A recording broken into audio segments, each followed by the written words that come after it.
Logos ministry या channel मध्ये आपणा सर्वांचे हार्दिक स्वागत आहे। प्रभू येशू ख्रिस्त जो संपूर्ण जगाचा उद्धार करता त्याच्या अति पवित्र आणि सामर्थ्यवान नावाने मी ॲलन लोबो आपणा सर्वांना शुभेच्छा देत आहे। हे चॅनल सबस्क्राइब करणाऱ्या सर्वांचे मी हृदयपूर्वक आभारी आहे। आजचा हा संदेश जर तुम्ही पहिल्यांदाच पाहत असाल आणि जर हा संदेश तुम्हाला आवडला तर कृपया तुम्ही तो लाईक करावा, इतरांबरोबर शेअर करावा। अशाच प्रकारचे नवीन येणारे संदेश आपणाला काय मिळण्यासाठी तुम्ही कृपया बेल रिंग प्रेस करावे। Thank you and God bless you.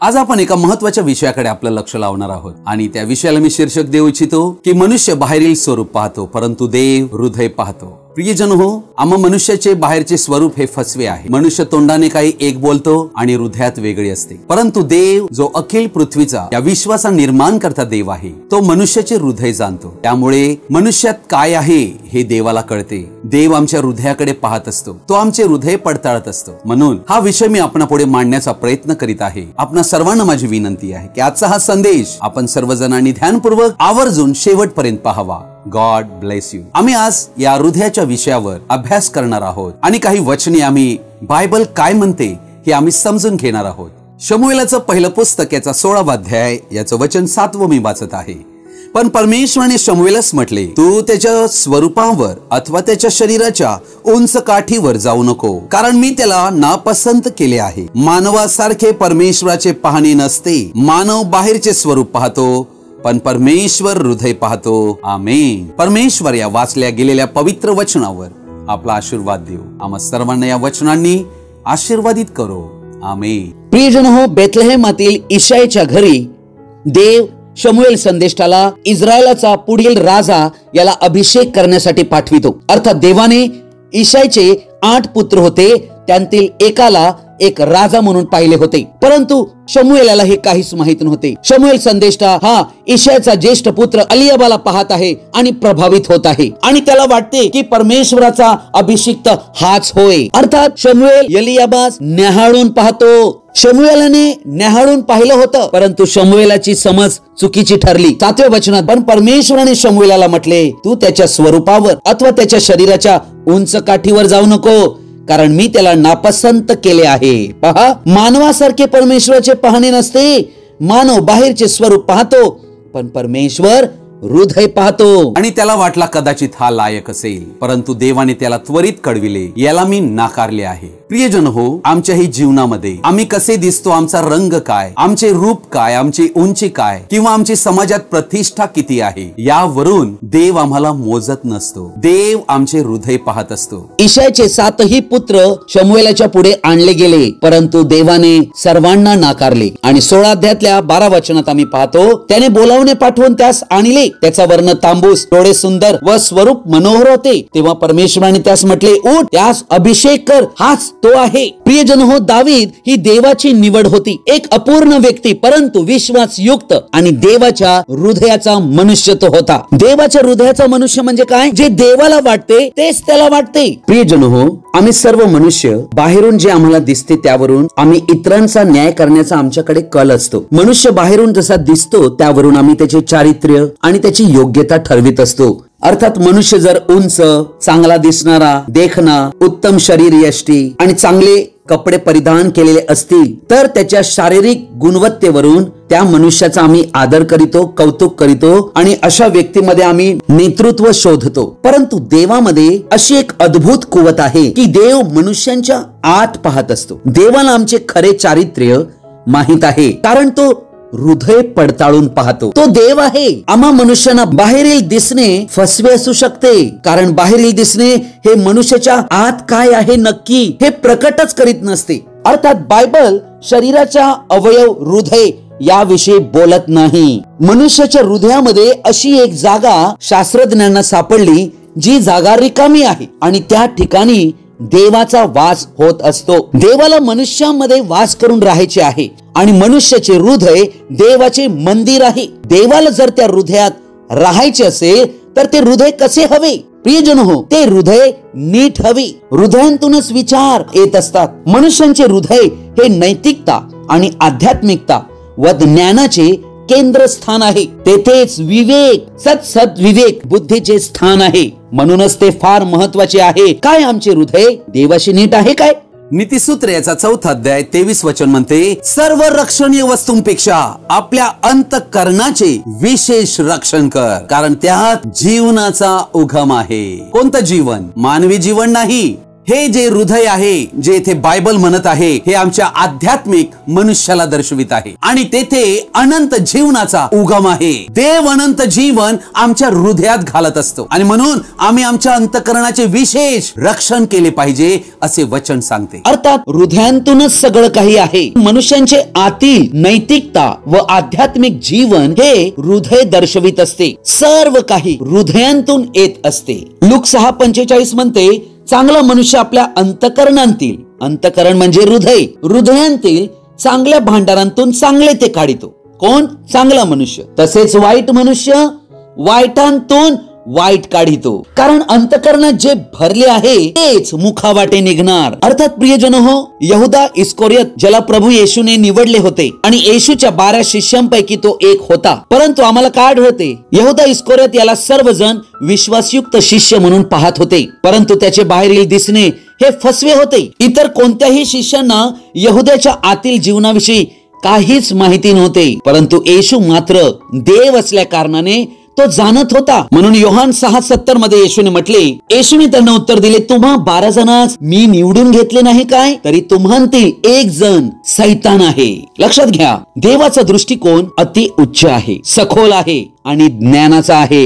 यहुदा इस्करियोत असे भासवित होता की मी आपल्यातलाच एक आहे, परंतु बाहेर जाऊन तो शास्त्री आणि परुषी यांच्या बरोबर हात मिळवणी करीत होता. पुन्हा येऊन येथेही सर्वांना प्रेज द लॉर्ड करीत होता, परंतु वास्तविक फसवा माणूस होता. येशूने सांगितले, तुमच्यातला एक सैतान आहे. म्हणूनच येशूचा सौदा करायला तो तयार झाला. जर तुम्ही मला पैसे द्याल तर मी त्याला धरून देईन. कसे? चुंबन देऊन. प्रियजन हो, आणि त्याने येशूचं चुंबन प्रीतीमुळे घेतले नाही, तर समोरच्या व्यक्तीला त्याने सांगितले होते की ज्याला मी चुंबन देईन तोच तो आहे, त्याला तुम्ही पकडा. किती विश्वासघातकी हा शिष्य होता पहा. येशूचा सौदा केला, येशूला विकून टाकले. विश्वासघातकी व्यक्ती होता. अर्थात मनुष्याचं बाहेरील स्वरूप जे आहे हे मनुष्यांच्या आतील चारित्र्य, त्यांचे मूल्य, त्यांचा विश्वासयुक्तपणा, प्रामाणिकपणा हा प्रकट करीत नसतो, परंतु देव हा हृदय पाहत असतो. प्रियजन हो, देव आम्हातील प्रत्येकानं पूर्णता ओळखतो. आमच्या चरित्र्याची संपूर्ण माहिती देवाला आहे.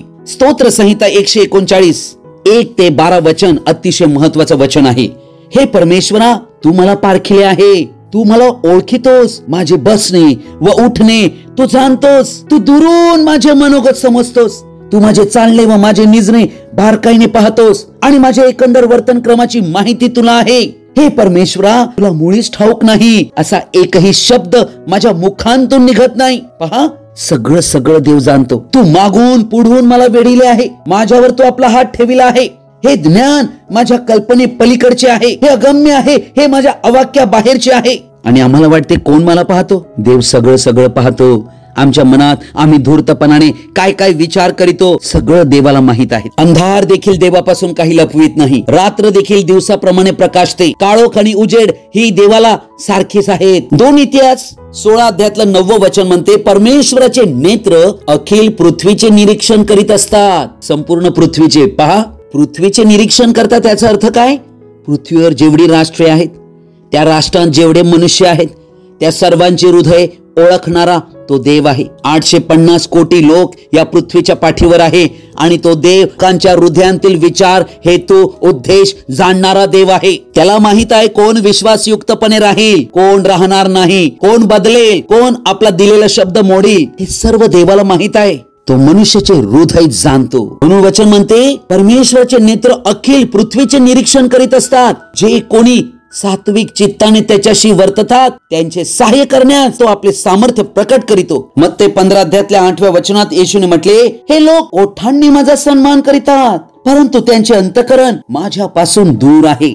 ते व्यर्थ माझी उपासना करीतात. प्रियजन हो, आज संपूर्ण जगात हीच तर भक्ती आढळत आहे. किती जण आमच्यातून चर्चला जाऊन गीत गात आहेत, परंतु देव म्हणतोय तुमचे हृदय देवापासून दूर आहे. म्हणजे सुभक्तीचे केवळ बाह्य स्वरूप आहे. प्रियजन हो, मनुष्य फक्त मुख पाहतात, तोंड पाहतात, आणि देव तर हृदय पाहतो. म्हणून देवापुढे आमची भक्ती व्यर्थ ठरते. अर्थात हृदयांतून केलेली भक्ती, स्तुती देवाला मान्य आहे. देवाला अशी उपासना हवी आहे. देव अशा भक्ताचा शोध करीत आहे जो त्याची भक्ती आत्म्याने आणि खरेपणाने करील. मनुष्य तुम्हाला बाहेरून पाहतात, परंतु देव सर्वांना आतून पाहतो. बाहेरून तुम्ही कसे दिसता हे देव पाहत नाही, कारण तो कायम आत पाहत असतो. संपूर्ण नियमशास्त्राचे नियम हे बाहेरील होते. लक्षात घ्या, त्याला जुना करार म्हटलेले आहे. जुन्या करारात संपूर्ण नियमशास्त्राचे नियम हे बाहेरून त्याचे पालन दिसत होते. सर्व काही बाहेरून दिसत होते. अर्थात आम्ही असे म्हणू शकतो की जुना करार हा बाहेरून होता, परंतु नवीन करार तसा नाही. नवीन करार हा आतून आहे. म्हणून जे लोक स्वतःला ख्रिस्ती म्हणवतात ते आत आहे त्यापेक्षा बाहेरच्या दिखाऊ गोष्टींना फार महत्व देतात. त्यांच्याविषयी आम्ही म्हणू शकतो की ते जुन्या कराराच्या मार्गावर चालत आहेत. येशू जे सत्य शिकवू इच्छितो त्याला अंतरलेले आहे. प्रियजन हो, प्रभू येशू ख्रिस्ताने डोंगरावरील प्रवचन ज्या वेळेला दिले, ज्याचा वृत्तांत आम्हाला मत्तय 5 मध्ये आढळतो, त्यावेळेला डोंगरावरील प्रवचनात 6 वेळेला येशूने जुन्या कराराविषयी सांगितले. अर्थात जे पुरुषांद्वारे शिकविण्यात आले होते त्यांच्या स्वतःच्या धार्मिक शिकवणुकीने नीतिमूल्यांचे नियम वर्षानुवर्षे शिकविले होते. परंतु येशूने म्हटले, परंतु मी तुम्हाला सांगतो या गोष्टी हृदयात संबंधी होत्या. त्या काय आहेत आम्ही जाणून घेऊया. मत्ती सुवर्तमान 5व्या अध्यायातल्या 20व्या वचनात प्रभू येशूने म्हटले, मी तुम्हाला सांगतो शास्त्री व परुषी यांच्यापेक्षा तुमचे नीतिमत्व अधिक झाल्याशिवाय स्वर्गाच्या राज्यात तुमचा प्रवेश होणारच नाही. अर्थात प्रभू येशूचं येथे शिकवणं आहे की शास्त्री आणि परुषी यांच्या नीतिमत्वापेक्षा आमचे नीतिमत्व अधिक असले पाहिजे, अन्यथा स्वर्गाच्या राज्यात आमचा प्रवेश होऊ शकत नाही. लूका सुवर्तमानाच्या 18 अध्यायामध्ये आम्हाला एक जकातदार आणि परुषी यांच्याबद्दल आढळते. त्या ठिकाणी परुषी उभा राहिलेला आहे आणि तो स्वतःशी प्रार्थना करीत आहे, आणि तो प्रार्थना करीताना आपल्या स्वतःच्या नीतिमत्वाबद्दल बोलत आहे. अर्थात परुषांचे जीवन अशा पद्धतीचे होते. अर्थात दिवसातनं 3 वेळा प्रार्थना करणे, 2 वेळा आठवड्यांतून उपवास करणे, दशमांश देणे, हे सर्व काही बाहेरून दिसत होते.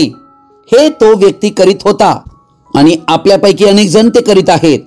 परंतु येशू म्हणतोय हे पुरेसे नाही, तुमचे नीतिमत्व हे त्यांच्यापेक्षा अधिक झाले पाहिजे. अर्थात ते 3 वेळा दिवसांतून प्रार्थना करीत असत. आम्ही 6 वेळा करावे असे नाही. ते 2 वेळा उपवास करीत होते, तर आम्ही 4 वेळा उपवास करावा असे हे वचन शिकवित नाही.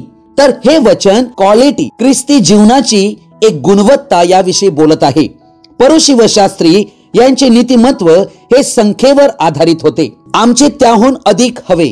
अर्थात त्यांचे जे नीतिमत्व होते हे बाहेरील होते, आणि देवाला आमच्याकडून जे नीतिमत्व हवे आहे हे आतील हवे आहे.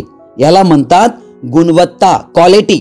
हा याचा खरा अर्थ आहे. अन्यथा आम्ही स्वर्ग राज्यात जाऊ शकणार नाही असे शब्द येशूने म्हटलेले आहेत. प्रियजन हो, कदाचित आम्ही बायबलचे वाचन करीत असू, चर्चला नित्य जात असू, गीत गात असू, अर्पण देत असू, तुम्ही म्हणता मी ख्रिस्ताला स्वीकारले आहे, तुम्ही सभ्यपणाने पोशाख करीत आहात, स्त्रिया आपले केस देखील कातरत नाही आहेत, हे सर्व काही बाहेरील आहे. परंतु आज जर घाण आहे तर स्वर्ग राज्यात प्रवेश नाही. म्हणून प्रियजन हो, आम्हाला आतील गोष्टींकडे लक्ष लावणे आहे. म्हणून प्रभू येशू ख्रिस्ताने याविषयी अधिक स्पष्ट केले. मत्ती 5 अध्यायातल्या 21-22 वचनात 21 वचन म्हणते, खून करू नको, आणि जो कोणी खून करील तो न्यायसभेच्या दंडास पात्र होईल, असे प्राचीन लोकांना सांगितले होते. हे तुम्ही ऐकले आहे. परंतु आता येशू काय म्हणतो, पण मी तर तुम्हाला सांगतो, जो कोणी आपल्या भावावर उगाच रागवेल तो न्यायसभेच्या शिक्षेस पात्र होईल. जो कोणी आपल्या भावाला अरे वेडगळा असे म्हणेल तो वरिष्ठ सभेच्या शिक्षेस पात्र होईल, आणि जो कोणी त्याला अरे मूर्खा असे म्हणेल तो नरकाग्नीच्या शिक्षेस पात्र होईल. येशू ख्रिस्त आतील हृदयांतील गोष्टींविषयी बोलत आहे की ते कसे नीट राखले जावे. अर्थात तुमचे नीतिमत्व कसे अधिक बनेल यासाठी रागवू नका. जुना करार शिकवित आहे खून करू नको. अर्थात हे बाहेरील आहे. परंतु येशू म्हणतो मी तर तुम्हाला सांगतो रागवू नका. म्हणून जरी खून करणे आम्ही टाळले परंतु रागवत राहू तर येशूचे वचन म्हणते की आमचा स्वर्ग राज्यात प्रवेश होणार नाही. ही वचने आमची नाही आहेत, येशूनेच हे म्हटलेले आहे. आणि स्वतः येशूने स्वर्गारोहण होण्यापूर्वी म्हटले तुम्ही जा आणि सर्व राष्ट्रांतील लोकांना शिष्य करा आणि जे मी तुम्हाला आज्ञा पिले ते सर्व त्यांना पाळायला शिकवा. हे येशूने आज्ञा पिलेलं आहे. येथे म्हटलेलं आहे की जो म्हणेल की अरे मूर्खा, तो नरकाग्नीच्या भयात असणार. अर्थात राग किती वाईट आहे. पहा, हा राग कुठून येतो? हृदयांतून येतो. उपदेशक 7:9 म्हणते की राग मूर्खाच्या हृदयात राहतो. शहाणा मनुष्य रागांतून मुक्त होतो, मूर्ख राग बाळगून ठेवतो. असला राग द्वेषामध्ये बदलतो आणि नरक दंडाकडे नेतो. राग करणे हे पाप आहे हे अजून अनेक ख्रिस्तीजन समजू शकलेले नाहीत. डोंगरावरील प्रवचनात मत्तय 5 मध्ये येशूने पुष्कळ गोष्टी सांगितल्या आणि त्यामध्ये 2 गोष्टी फार महत्वाच्या होत्या ज्या नरक दंडाविषयी बोलत आहेत. 21 आणि 22 वचन आणि त्यानंतर 27 ते 29 वचन मी वाचत आहे. व्यभिचार करू नको असे सांगितले होते, हे तुम्ही ऐकले आहे. मी तर तुम्हाला सांगतो, जो कोणी एखाद्या स्त्रीकडे कामेच्छेने पाहतो त्याने आपल्या मनात तिच्याशी व्यभिचार केलाच आहे. तुझा उजवा डोळा तुला पापास प्रवृत्त करीत असेल तर तो उपटून टाकून दे, कारण तुझे संपूर्ण शरीर नरकात टाकले जावे यापेक्षा तुझ्या एका अवयवाचा नाश व्हावा हे तुझ्या हिताचे आहे. प्रभू येशूने डोंगरावरील प्रवचनात अनेक गोष्टी सांगितल्या, परंतु येथे जी 2 वचने आम्ही पाहत आहोत येथे नरकदंड सांगितलेला आहे ह्या पापांसाठी. आणि ह्या गोष्टी बाहेरून दिसत नसतात, या मनुष्यांच्या हृदयात होत असतात. मार्क शुभवर्तमान याचा 7 अध्यायाचा 20व्या वचनापासून मी वाचत आहे. आणखी तो म्हणाला, जे माणसांतून बाहेर निघते तेच माणसाला भ्रष्ट करीते, कारण आतून म्हणजे माणसाच्या अंतःकरणातून वाईट विचार निघतात. जार कर्मे, चोऱ्या, खून, व्यभिचार, लोभ, दुष्टपणा, कपट, कामातुरपणा, हेवा, शिवीगाळी, अहंकार, मूर्खपणा या सर्व वाईट गोष्टी आतून बाहेर निघतात व माणसाला भ्रष्ट करतात. बायबल मनुष्य हृदयाविषयी काय म्हणते? मनुष्यांच्या हृदयात पाप वास करते. आम्हा सर्वांचे हृदय तसेच आहे, कारण आम्ही सर्व मनुष्य पापातच जन्मलेले आहोत. आदम व हव्वा हे पहिले मानव जे देवाच्या प्रतिरूपात निर्माण केले गेले, परंतु ते पापात पडल्यानंतर त्यांच्या मागे संपूर्ण संतान त्या पापातच जन्मत आले आणि या गोष्टीला आज 6000 वर्षे झालेली आहेत. म्हणूनच प्रभूचं वचन म्हणते, हृदय सर्वात कपटी आहे, पापाने भरवटलेला आहे. पाप मनुष्याच्या हृदयात वास करते.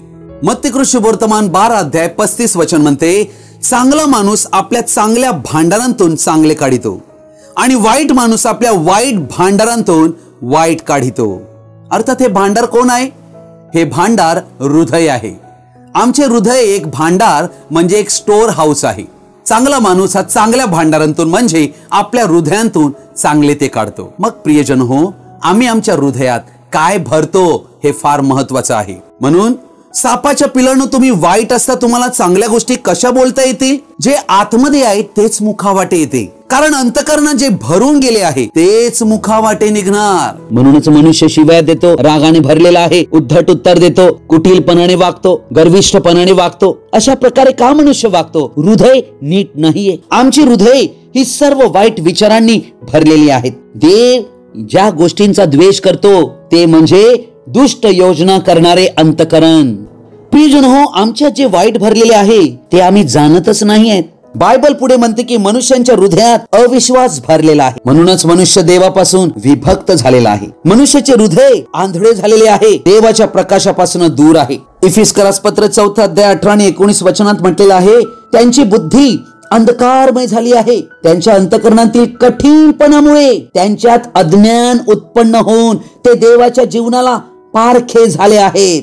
पहा, अंतःकरण कठीण झाल्या कारणाने, हृदय कठीण झाल्या कारणाने मनुष्याच्या जीवनावर काय आध्यात्मिक दुष्परिणाम होतो याचं चित्र इथे दिलेलं आहे. 19 वचन म्हणते, ते कोडगे झाल्यामुळे त्यांनी हावरेपणाने सर्व प्रकारची अशुद्धता करण्यासाठी स्वतःला कामातुरपणास वाहून घेतले आहे. पहा प्रियजनो, देव म्हणतो की मनुष्याचे हृदय कपटी आहे, फसवे आहे. आमचे हृदयच आम्हाला फसवते. अर्थात आमचे हृदय कठीण गर्विष्ठ असल्या कारणाने देवाला तुच्छ मानते. मनुष्य हृदय फितुरीने भरलेला आहे, रिबिलियनने. कठीण हृदय आहे, दगडी हृदय आहे. इर्मयाचं पुस्तक 17 अध्याय याचं वचन 9 आणि 10 मी आपण पुढे वाचत आहे. हृदय सर्वात कपटी आहे, ते असाध्य रोगाने ग्रस्त आहे, त्याचा भेद कोणास समजतो? प्रियजन हो, जसं या जगात आम्ही पाहतो, मनुष्याला जर आजार झाला तर डॉक्टर त्याला म्हणतात तू जाऊन पहिलं रक्त चेक कर, सोनोग्राफी कर किंवा MRI कर. अर्थात त्या रिपोर्टद्वारे आम्हाला डिटेक्ट करण्यात येते एखादा आजार शरीरात काय आहे. त्याचप्रमाणे आमच्या हृदयाची पडताळणी देव पाहतो आणि देव आमच्या आध्यात्मिक जीवनाचा रिपोर्ट देत असतो. जसा शारीरिक जीवनाचा रिपोर्ट आजाराबद्दल दाखवितो, तसेच देवाचं वचन मनुष्याच्या हृदयाचा संपूर्ण रिपोर्ट देतो. वचन म्हणते हृदय सर्वात कपटी आहे. अर्थात मनुष्याचं हृदय जे आहे ना, कपटाने भरलेलं आहे. मनुष्य बाहेरून दाखवतो काही वेगळं, तोंडाने गोड बोलतो, परंतु हृदयात कपट भरलेलं असते. हे देव पाहत आहे. ते असाध्य रोगाने ग्रस्त आहे. असाध्य रोग याचा अर्थ काय? तर असा रोग जो बरा होऊ शकत नाही. अर्थात या जगात कोणीही अशा हृदयाला बरं करू शकत नाही. देव म्हणतो त्याचा भेद कोणास समजतो, म्हणजे कोणाला हे कळेल? कोणालाच कळू शकत नाही. प्रियजन हो, हे फक्त देव जाणतो. पुढे वचन म्हणते प्रत्येकास ज्याच्या त्याच्या वर्तनाप्रमाणे, ज्याच्या त्याच्या करणीप्रमाणे प्रतिफळ देण्यास मी परमेश्वर हृदय चाळून पाहतो, अंतर्याम पारखितो. अंतर्याम आणि हृदय एकच गोष्ट आहे. देव आमचे हृदय पडताळून पाहत असतो. स्तोत्र संहिता 78 अध्याय आणि याचं वचन 8 म्हणते आणि त्यांनी आपल्या पूर्वजांसारखी हट्टी व बंडखोर स्वभावाची पिढी, आपले अंतकरण नीट न राखणारी व देवाशी एकनिष्ठ नसणारी पिढी होऊ नये. अर्थात देवाला असे लोक हवे आहेत जे आपले अंतकरण नीट राखणारे हवे आहेत. इस्रायल लोकांची काय गोष्ट घडली? देवाने 20 लाख लोकांना मिस्राच्या गुलामीतून बाहेर काढले होते. वचन म्हणते त्यांच्यातील बहुतेकांविषयी देव संतुष्ट नव्हता, यामुळे त्यांचा रानात नाश झाला. प्रियजन हो, म्हणूनच येथे अंतकरण आम्ही आमचं नीट राखावे ही देवाची इच्छा आहे. प्रश्न हा आहे, काय माझे हृदय नीट आहे काय? मनुष्य हृदय कठीण करीतो तेव्हा तो देवाने दिलेली पश्चातापाची संधी, पाप क्षमेची संधी गमावून बसतो. तरी देव आम्हाला टाकून देत नाही. देव पुन्हा पुन्हा आमच्याकडे पवित्र आत्म्याद्वारे संदेश पाठवित राहतो. परंतु जेव्हा मनुष्य फारो प्रमाणे आपले हृदय कठीण करीतो तेव्हा देव त्या व्यक्तीचा नाश करीतो. प्रियजनो, तुमचे काय? तुमचे हृदय देवाशी नीट आहे काय? फार गहन आणि अति महत्वाचा हा प्रश्न आहे. देव आमचे हृदय पाहतो, ते तो पडताळतो, त्याची पारख तो करीतो. प्रियजन हो, आमचे हृदय येशूने काल्वरीवर जे रक्त सांडले त्या रक्ताखाली आल्याशिवाय आम्हाला पाप क्षमा मिळू शकत नाही. प्रभू येशू तर अखिल मानव जातीसाठी क्रूसावर मरण पावून त्याने रक्त अर्पण केले नसते तर मनुष्यांना पापांची क्षमा मिळण्याचा काहीच मार्ग नव्हता. म्हणून अशा सर्व अशुद्धतेने भरलेल्या हृदयाला पाप क्षमेची गरज आहे व ही पाप क्षमा प्राप्त केल्याची खात्री देवाकडून प्राप्त करून घेणे ही आमची जिम्मेदारी आहे. प्रियजन हो, पाप क्षमेवर आपला एक संदेश आहे जो मी डिस्क्रिप्शन बॉक्स मध्ये देत आहे, तो तुम्ही अवश्य पाहावा अशी माझी इच्छा आहे. अर्थात पश्चातापात आम्ही देवापुढे शरण येऊन आमचे पाप देवापुढे कबूल करणे गरजेचे आहे, पूर्ण प्रामाणिकपणे. आणि त्याला हे सांगणे की माझी इच्छा आहे, हे देवा, की मला हे सर्व अशुद्ध गोष्टी सोडायच्या आहेत ज्यामध्ये आजपर्यंत मी जगत आलेलो आहे. पश्चाताप म्हणजे काय आणि पश्चाताप कसा करावा याविषयी आपला एक संदेश आहे, ज्याविषयी डिस्क्रिप्शन बॉक्स मध्ये मी त्याची लिंक देत आहे, तो तुम्ही जरूर पाहावा. स्तोत्र संहिता 51 अध्याय आणि याचं 17 वचन म्हणते देवाचे यज्ञ म्हणजे भग्न आत्मा. बघा, देवाचं यज्ञ काय आहे? भग्न आत्मा. हे देवा, भग्न व अनुतप्त हृदय तू तुच्छ मानणार नाहीस. देव जेव्हा आमचं हृदय पाहतो की जे भग्न झालेलं आहे, अनुतप्त आहे, आणि असं हृदय देवाला आवडते. ते हृदय देवापुढे खरा यज्ञ आहे. स्तोत्र संहिता 34 अध्याय आणि याचं वचन 18 म्हणते परमेश्वर भग्न हृदय लोकांच्या सानिध्य असतो. बघा, ज्यांचे हृदय पश्चातापाने भरलेले असतात त्याला म्हणतात भग्न हृदय. आपल्या पापांबद्दल त्यांना वाईट वाटते, दुःख होते आणि ते हृदय देवापुढे कबुली देते आपल्या पापांची. भग्न हृदय लोकांच्या सानिध्य देव असतो. अनुतप्त मनाच्या लोकांचा तो उद्धार करीतो. देव सर्वांचा उद्धार करीत नाही. देवाला हृदयाची परिस्थिती दिसते.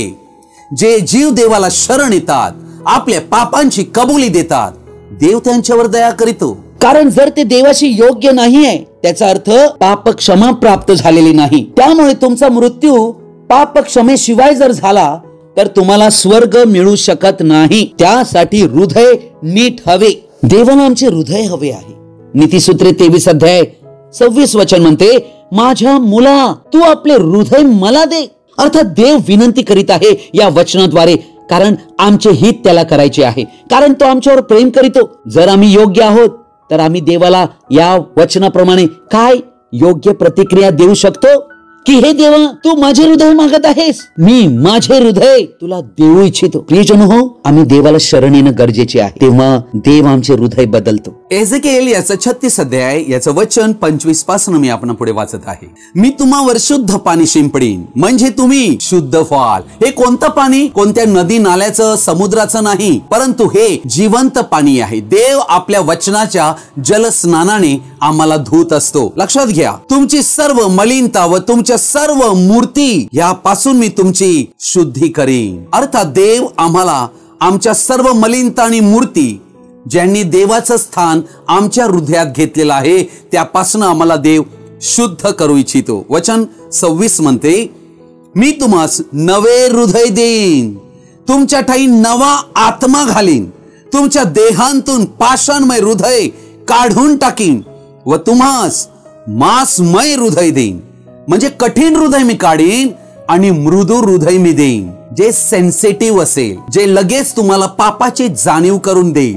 लक्षात घ्या, मी तुमच्या ठाई माझा आत्मा घालेन. देव जेव्हा हृदय शुद्ध करीतो, आम्हाला पवित्र करीतो, आमच्या हृदयातले अमंगळ, अशुद्धता, घाण, मलिनता, पापे ही काढून टाकतो, तेव्हा ते हृदय देवाचं मंदिर बनते. लक्षात घ्या, देव कुठे राहतो? मनुष्यांच्या हृदयात देव राहू इच्छितो. मनुष्यांचे हृदय देवाचे मंदिर आहे. देव आमच्या ठाई आपला पवित्र आत्मा आमच्या ठाई घालील आणि तुम्ही माझ्या नियमांनी चालाल, माझे निर्णय पाळून त्याप्रमाणे आचरण कराल असे मी करीन.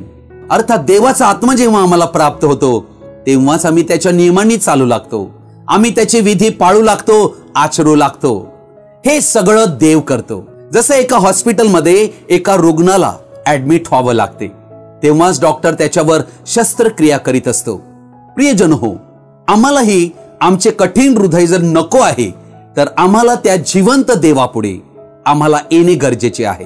त्याच्या पुढे शरण येऊन आमचे हृदय पश्चातापी अंतकरणाने आमच्या पापांची कबुली देत त्याच्या पुढे आम्ही घेऊन येणे गरजेचे आहे. तो देव काय करील? कठीण दगडासारखं असणारं हृदय फोडून, आमचं दगडासारखं हृदय काढून आम्हाला त्याचा मृदू हृदय देईल. जर आम्हाला ते मृदू हृदय प्राप्त होईल, तर देवाची समज आम्हाला प्राप्त होईल, देव आमच्या ठाई वास करेल आणि देवच आम्हाला चालवू लागेल. रोमकरस पत्र याचा 10वा अध्याय 9 आणि 10 वचन हे आमच्या तारणाविषयी सांगते. आमच्या तारणाची सुरुवात हृदयापासून होते की येशू प्रभू आहे असे जर तू आपल्या मुखाने कबूल करशील आणि देवाने त्याला मेलेल्यांतून उठवले असा आपल्या अंतकरणात विश्वास ठेवशील, म्हणजे हृदयात जर विश्वास करशील तर तुझे तारण होईल.